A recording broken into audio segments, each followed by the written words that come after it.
सरिताज डिशेसमध्ये आपल्या सर्वांचे स्वागत आहे। आज आपण रागी डोसा करणार आहोत। तर आणि इथं मी हिरवी मिरची कांदा घेतलेला आहे आणि इथं रागी पावडर आणि थोडं तांदूळाचं पीठ आणि थोडा रवा मिक्स करून घेतलेला आहे। आणि ह्याच्यामध्ये आता आपण आंबट ताक कोथिंबीरीसहित घालणार आहोत।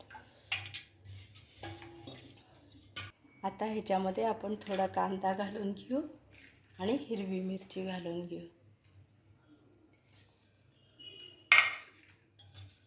आता इथं आपला तवा तापला आहे, डोसा करून घेऊ।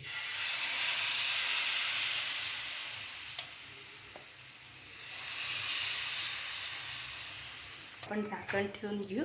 हा खूप पौष्टिक डोसा आहे, याच्यामध्ये प्रोटीन्स भरपूर प्रमाणात। अशा प्रकारे